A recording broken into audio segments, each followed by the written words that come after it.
Dear students, इस video lecture में PYQs of IIT JEE mains 2022 के स्टार्ट करता हूं।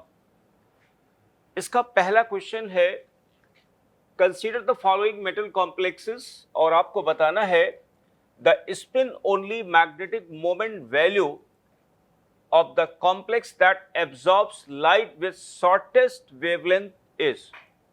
ओके, तो पहले हमें बताना है होगा कि इसमें कौन सा ऐसा कॉम्प्लेक्स है जहां पे डीडी इलेक्ट्रॉनिक ट्रांजिशन के दौरान शॉर्टेस्ट वेवलेंथ एब्जॉर्ब होगी। मतलब वो कॉम्प्लेक्स स्पीसीज चूज करना है जिसका डेल्टा ओ सबसे ज्यादा हो। ओके, तो देखिए यहां पे सेंट्रल मेटल केटायन सेम है और सबकी ऑक्सीडेशन स्टेट चेक कर लेता हूं 3। यहां पे student again 3, oxidation state 3, oxidation state again 3। तो स्टूडेंट इन चारों कॉम्प्लेक्सेस में सेंट्रल मेटल केटायन सेम है, कोऑर्डिनेशन नंबर सेम है, delta O will be decided by nature of ligand. तो यहां पर इस वाले कॉम्प्लेक्स में स्टूडेंट डेल्टा ओ सबसे ज्यादा होगा, ठीक है ना। तो डेल्टा ओ स्टूडेंट इसका सबसे ज्यादा है, यानी cobalt CN6 and 3 minus। Oxidation state of cobalt is +3 और कोबाल्ट 3+ का मतलब हो गया 3d6, ठीक है ना। और पूछा गया है इसका मैग्नेटिक मोमेंट बताना हमारे को, spin only magnetic moment. Student इस केस में क्या होगा, डेल्टा ओ और मीन पेयरिंग एनर्जी P में जो रिलेशन होगा, basically delta O is greater than P। Obviously student आप लोग देख पा रहे होंगे नंबर ऑफ अनपेक्ड इलेक्ट्रॉन क्या होगा, 0 हो जाएगा। Number of अनपेक्ड electrons 0। T2G ये हो गया डेल्टा O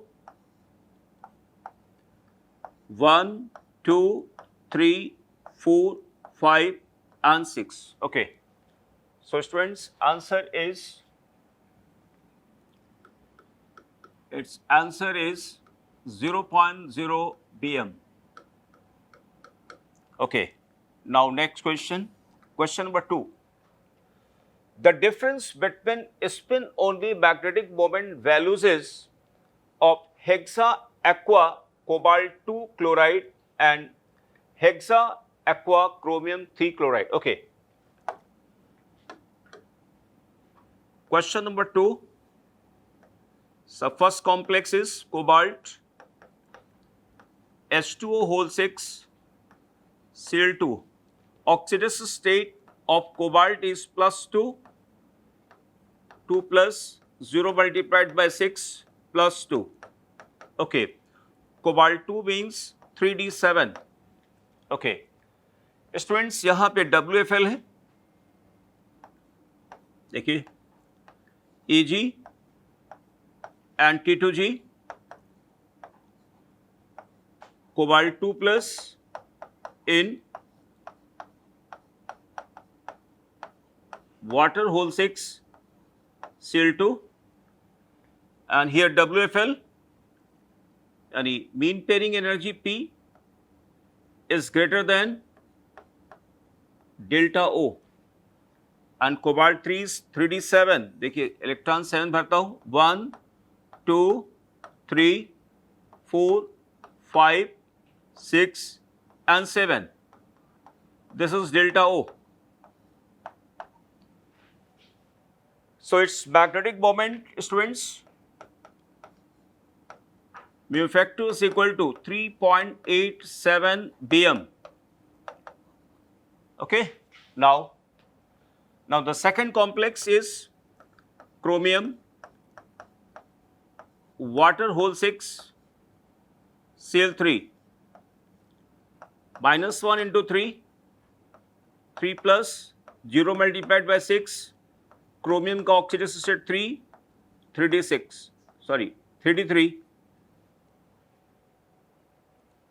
ओके स्टूडेंट्स, इस वाले केस में आप लोग देखिए EG ऑर्बिटल्स और T2G chromium 3, 3d3, delta O, 1, 2, and 3. So students, in both complexes, number of unpaired electrons are 3, and that is why difference in magnetic moment will be 0.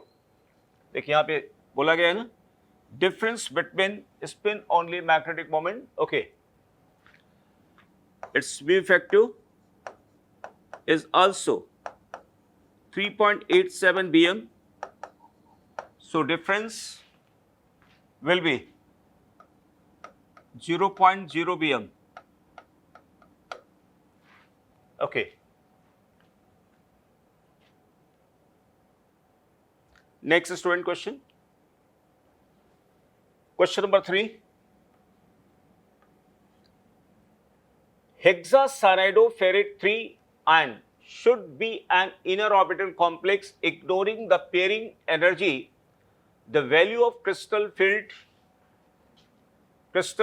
stabilization energy of this complex is minus such and such. Okay. So देखिए students, ये मैं complex यहाँ पे लिखता हूँ Fe Cn whole 6 3 minus -1 into 6 plus 3 because cyanide पर single minus charge होगा students, तो आयरन 3 प्लस का मतलब हो गया 3d5. Okay, according to student crystal field theory, 3d orbitals of iron 3 will split in T2g and Eg set of orbitals in the presence of 6 cyanide ligands. देखिए यहाँ पे Eg और ये हो गया T2g, ठीक है ना, ये बैरी सेंटर हो गया students, barycentre, this gap is plus 0.6 delta T delta O and this gap is minus 0.4 delta O. Okay, so now iron 3 plus in Fe Cn whole 6 3 minus. So student, we have to fill here 5 electrons. तो पहला electron first, then second, Hund's rule के अनुसार तीसरा यहाँ पर आएगा according to Hund's rule. और यहाँ पर स्टूडेंट सभी लोग जानते हैं कि SFL है यानी स्ट्रॉन्ग फील्ड लिगेंड, मतलब क्या हो गया, mean pairing energy P is less than delta O. So the fourth electron student will pair up, fourth and fifth. So CFSE value students यानी crystal field stabilization energy of this given complex will be equal to number of electron in the T2g यानी 5 multiplied by minus 0.4 delta O, right? और हमें pairing energy को ignore करना है क्योंकि उन्होंने लिख दिया है. ओके, वैसे अगर पेयरिंग एनर्जी स्टूडेंट लिखा जाए तो यहां पर प्लस 2p आएगा, बिकॉज देख पा रहे होंगे आप लोग 1 2 3 4, this is 30, 1 2 3 4 5. In the ground state of iron there are 5 unpaired electrons, लेकिन स्टूडेंट्स 6 लिगेंड की प्रेजेंस में 2 पेयर्ड इलेक्ट्रॉन्स आ जाते हैं, है ना, तो 2 पेयरिंग एनर्जी यहां पर आएंगी, लेकिन उन्होंने कहा है कि पेयरिंग एनर्जी को इग्नोर करना है. अब देखिए तो हो गया यहां पे minus 2.0 delta O plus 2p. तो अगर पेयरिंग एनर्जी को इग्नोर करना है तो इसका वैल्यू आ गया minus 2.0 delta O. So obviously students यहां पर आएगा आंसर 2.0. ठीक है. Now next question, question number 4.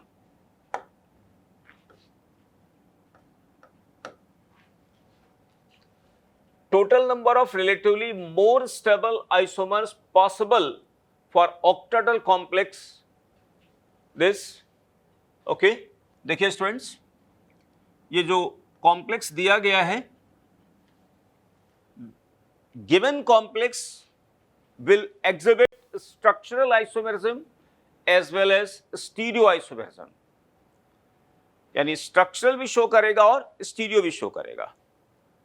अब पहले मैं इसका स्ट्रक्चरल बनाता हूं स्टूडेंट। देखिए स्ट्रक्चरल में पॉसिबिलिटी यहां पर आगे क्या क्या, CU in whole twice, SCN whole twice, CU in whole twice, NCS whole twice. Next, CU in whole twice, NCS, SCN. Okay. Students, thiocyanate एक एम्बीडेंटेड लिगेंड है। इसमें डोनर एटम S भी हो सकता है और N भी हो सकता है। तो यानी इसलिए देखिए ये दोनों आपस में स्ट्रक्चरल आइसोमर है और स्ट्रक्चरल आइसोमर में ये हो जाएंगे लिंकेज आइसोमर्स। अब यहां पे दो थायोसानेट है तो एक ये भी पॉसिबिलिटी बनती है कि एक थायोसानेट N डोनर इस्तेमाल करे और दूसरा जो है लिगेंड वो अपना S डोनर एटम यूज करे।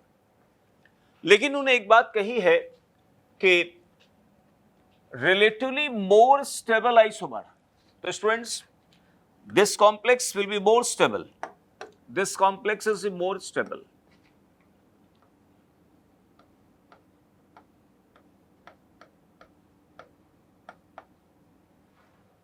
तो अगर स्टेबिलिटी ऑर्डर अगर रखा जाए तो सबसे ज्यादा स्टेबल ये होगा, उसके बाद ये स्टेबल होगा एंड लास्ट में ये होगा, यानी लीस्ट स्टेबल, उससे बेटर स्टेबल ये होगा और सबसे ज्यादा स्टेबल ये होगा।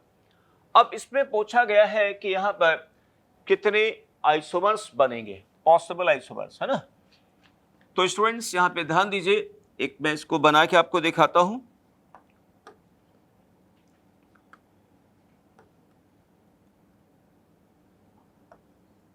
कॉपर 1 2, NCS माइनस, NCS माइनस, ये हो गया सिस,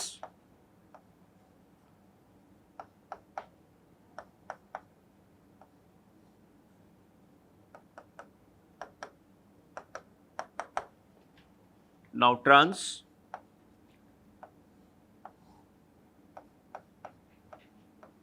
NCS minus,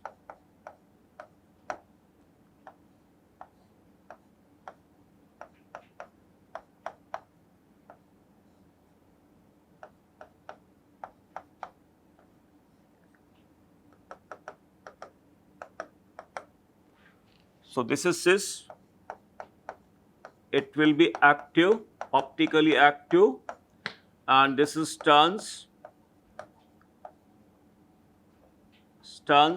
optically inactive. Okay, this is optically active. Okay, so student number of GI यहां पर कितने हो गए,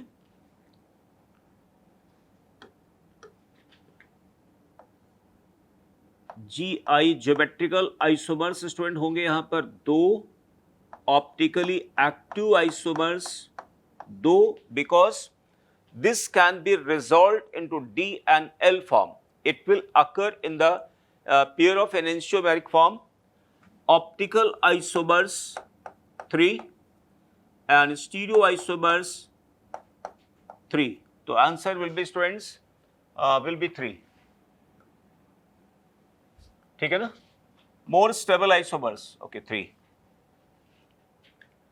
Next question, students. The conductivity of a solution of complex with formula, this one correspond to 1:1 electrolyte. Okay. So student in question number 5, given complex species, ये जो formula student दिया हुआ है, इस केमिकल फार्मूला को जब हम स्ट्रक्चरल फार्मूला में बदलेंगे, देखिए कैसे बदलेंगे, कोबाल्ट का कोऑर्डिनेशन नंबर होगा 6 और 6 कोऑर्डिनेशन नंबर को सेटिस्फाई करने के लिए 4 अमोनिया होंगे और हमें 2 क्लोराइड लेना पड़ेगा and that is why complex का स्ट्रक्चरल फॉर्मूला स्टूडेंट हो गया cobalt Cl2 ammonia whole 4 and Cl, ठीक है ना, 1:1 हो गया।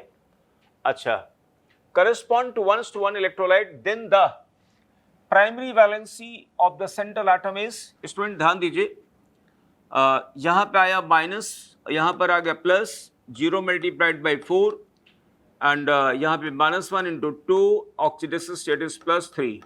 तो स्टूडेंट इसकी प्राइमरी वैलेंसी कितनी हो गई? 3। इसकी सेकेंडरी वैलेंसी जिसको कोऑर्डिनेशन नंबर कहते हैं वो 6 हो गया, तो primary valency is 3, right. Now question number 6,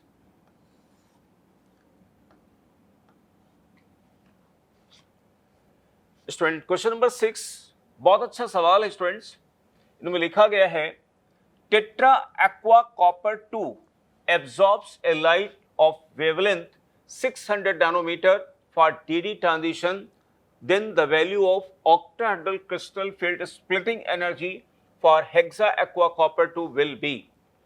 okay student, इस क्वेश्चन बहुत अच्छा सवाल इन्होंने दिया है। इसमें कहा यह गया है कि इस कॉम्प्लेक्स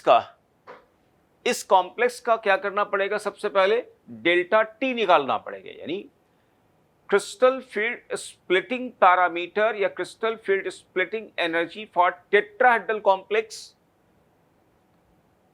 का हमें निकालना पड़ेगा और फिर जो वैल्यू आएगी उससे हमें क्या करना है?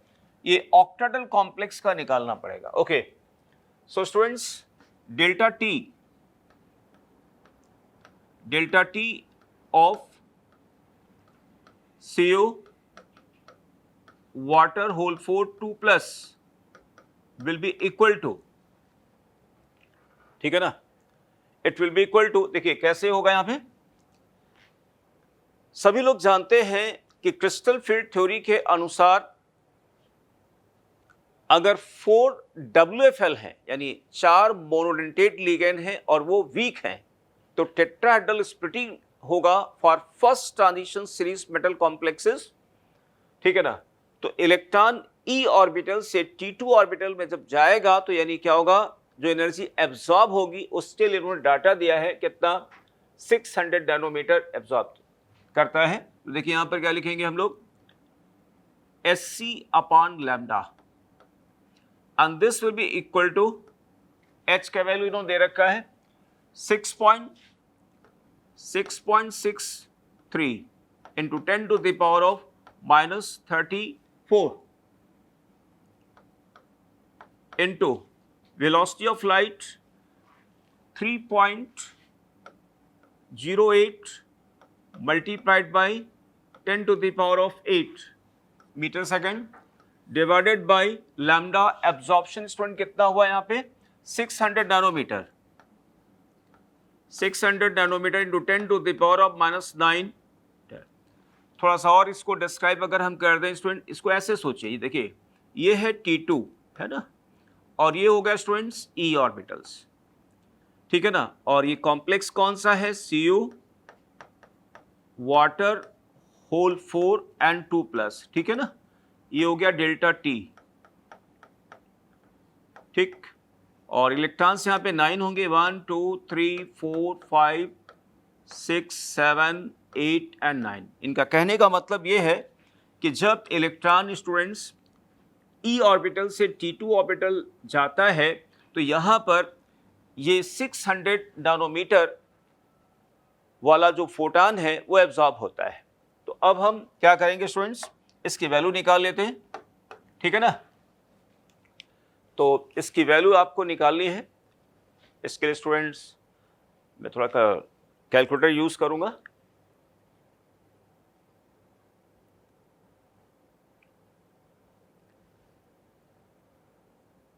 सो 6.63 into 3.08. This comes to the 20.4204, right, into 10 to the power of minus 34 plus 8 divided by, और यहाँ पे लिख दिया plus 9, okay, plus 9 divided by 600 या 600, ओके। मैंने 10 टू द पावर 9 को ऊपर ले लिया, यहाँ पे 600, ओके। स्टूडेंट्स को डिवाइड करता हूँ, divide by 600, this comes to 0.34 into 10 to the power of minus 17 students, okay. तो ये हो गया students the value of delta T, ठीक है ना, डेल्टा टी का वैल्यू हो गया। और अब हमें बनाना है ऑक्टाहेड्रल जो कॉम्प्लेक्स है ये वाला, इसके लिए डेल्टा ओ की वैल्यू निकालनी, ओके। सो स्टूडेंट्स सभी लोग जानते हैं delta T is equal to 4/9 delta O होता है ना। So students delta O of Cu water whole 6 2 plus will be equal to delta T यानी 0.03434 into 9 multiplied by 10 to the power of minus 17 and divided by students 4, okay. So this multiplied by 9 and divided by 4, this comes to 0.0765765 into 10 to the power of minus 17, okay. ये students आ गया, ठीक है ना। अब हमें answer लिखना है students 10 to the power of minus 21 के रेस्पेक्ट में, है ना। तो यहाँ पे आप देख रहे हैं ना 1 2 3 4, अगर हम इसको लिखना चाहते हैं ऐसे लिख सकते हैं 765, ठीक है ना, पॉइंट या पॉइंट हटा सकते हैं यहाँ पे, ठीक है ना। 765 into 10 to the power of minus 21, okay, joule में आ जाएगा स्टूडेंट्स, है ना। ये आंसर सभी जूल में आएंगे, तो आंसर आ गया 765, okay. Student next question,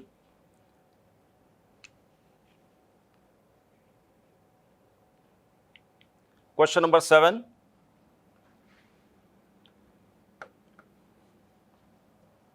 amongst given complex species, the spin-only magnetic moment value of the inner orbital complex that absorbs light at shortest wavelength, okay।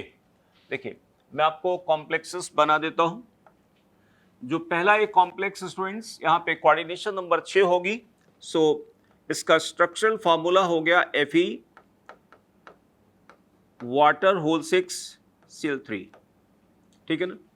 Second complex हो गया students K3 Fe Cn whole 6 and the third one is cobalt ammonia whole 6 Cl3, ठीक है ना। In complex spin only हमें बताना है, इनमें से उस कॉम्प्लेक्स का स्पिन ओनली मैग्नेटिक मोमेंट बताना है जो इनर ऑर्बिटल कॉम्प्लेक्स हो और जहां पर absorbs light at shortest wavelength. इसका मतलब ये हुआ कि हमें सबसे पहले चूज करना है कि इनमें से कौन सा ऐसा कॉम्प्लेक्स स्पीसीज है जिसका डेल्टा ओ सबसे ज्यादा है।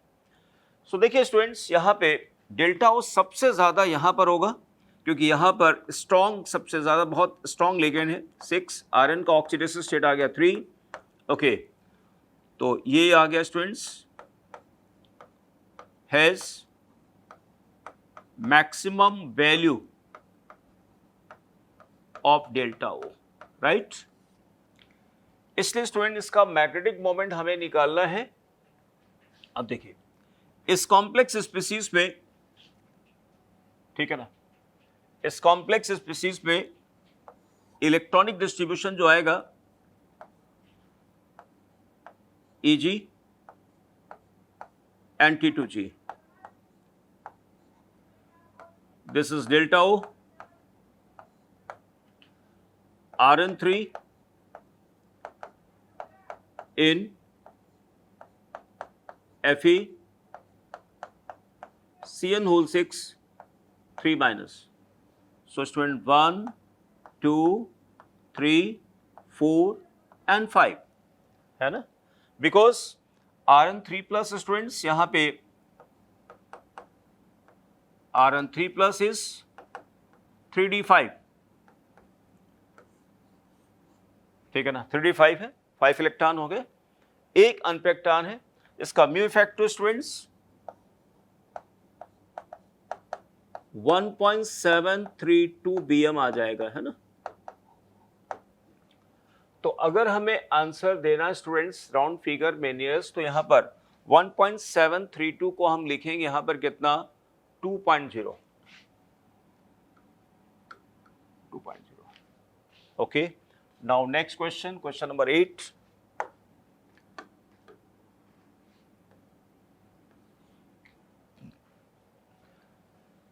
Amongst the given complexes, the number of paramagnetic complex is, okay, देखिए स्टूडेंट्स, यहां पे आयरन का ऑक्सीडेशन स्टेट 2 है और Rn2 इज 3d6 और यहां पर SFL है।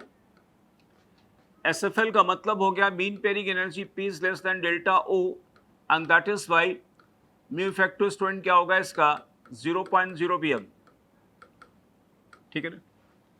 नाउ आयरन, यहां पे आयरन का ऑक्सीडेशन स्टेट 3 है स्टूडेंट्स, देखिए Rn3 प्लस 3d5 लिगेंड्स यहां पे स्ट्रॉन्ग है, so mean pairing energy P is less than delta O, so एक अनपेक्टान होगा mu effective equal to 1.732 bm, paramagnetic हो गया। स्टूडेंट टाइटेनियम का ऑक्सीडेशन स्टेट यहां पे +3 आ गया and titanium 3 plus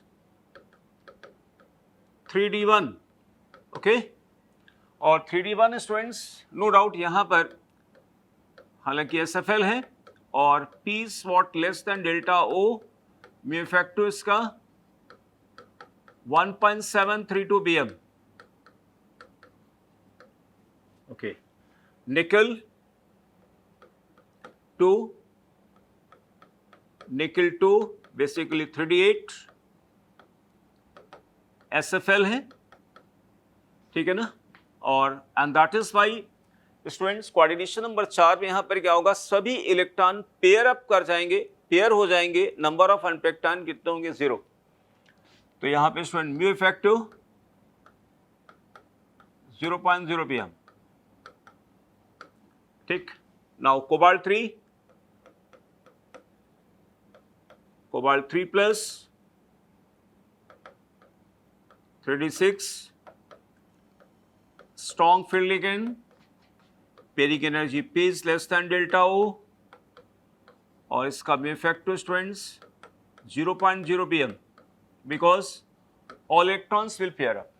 3d6 SFL है, सभी इलेक्ट्रॉन पेयर अप कर जाएंगे, मैग्नेटिक मोमेंट यहां पर कितना आ जाएगा 0.0 bm। Okay, so number of paramagnetic species यानी जिनमें मैग्नेटिक मोमेंट मिलेगा 2.0। ठीक है students, next question number 9।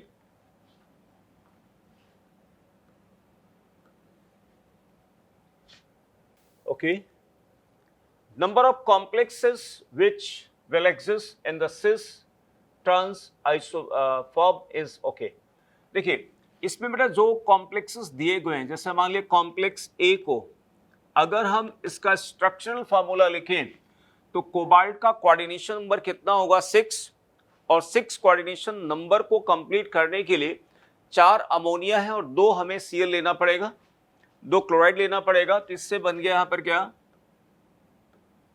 Cobalt Cl2 ammonia whole 4 and Cl। Okay, B student यहां पे 5 अमोनिया है, क्वाड्रेशन नंबर 6 होगा, यानी एक क्लोराइड को हमें लेना होगा for the satisfaction of secondary valency.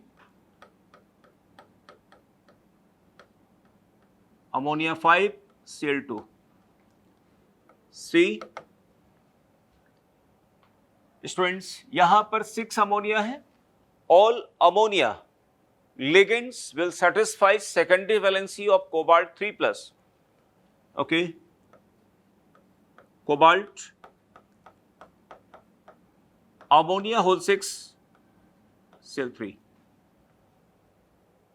and D part। Students again student यहां पे 5 अमोनिया है और देखिए सो कोबाल्ट। स्टूडेंट यहां पर जब इसका स्ट्रक्चरल फार्मूला बनाएंगे तो यहां पे 2 बन सकते हैं। एक बार हम क्लोराइड को ले लें कोऑर्डिनेशन स्फीयर के अंदर और एक बार हम नाइट्रेट को ले सकते हैं। ओके, तो cobalt Cl ammonia whole 5 nitrate whole twice, और एक बन सकता है यहां पे नाइट्रेट अमोनिया 5 Cl और नाइट्रेट। तो स्टूडेंट हमें बताना है कि इसमें कौन ज्योमेट्रिकल आइसोमेरिज्म शो करेंगे। देखिए ज्योमेट्रिकल आइसोमेरिज्म स्टूडेंट्स यहां पर जो शो करेगा ये कर लेगा, ये नहीं कर सकता है, ठीक है ना। ज्योमेट्रिकल आइसोमेरिज्म शो करने के लिए जरूरी स्टूडेंट यहां पर है कि इसका जो कहना चाहिए जो कंपोजिशन होना चाहिए वो कैसा होना चाहिए, Ma4B2 टाइप का या Ma4BC टाइप का होना चाहिए। यानी यहां 4 अमोनिया 2 Cl होता जाते, 4 अमोनिया अगर 2 Cl हो जाते तो दे सकता था। तो ये नहीं शो करेगा ज्योमेट्रिकल, ये नहीं शो करेगा ज्योमेट्रिकल, ये नहीं शो करेगा और ये भी नहीं शो करेगा, ठीक है ना। So number of complexes which okay, तो इसका आंसर स्टूडेंट बनेगा 1, ठीक है ना। Now question number 10।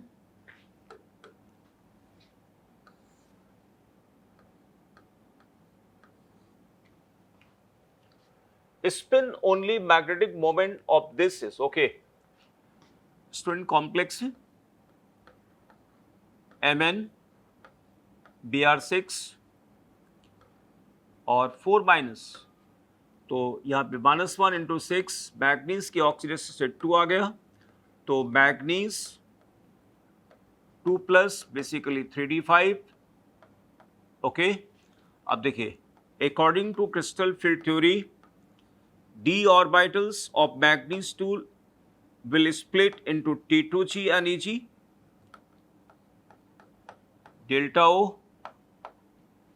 और देखिए अभी manganese 2 in Mn Br6 4 minus. Okay.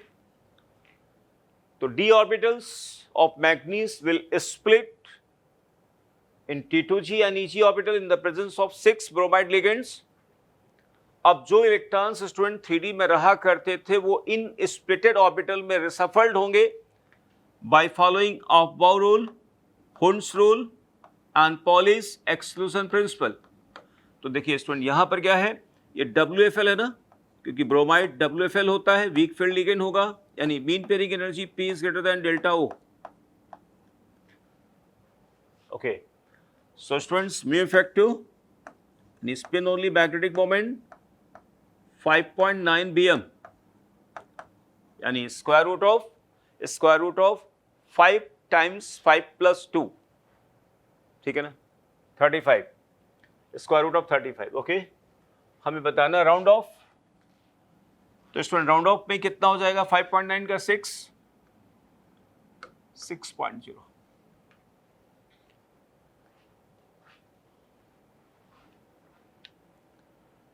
So students, this is all about these questions. Thank you.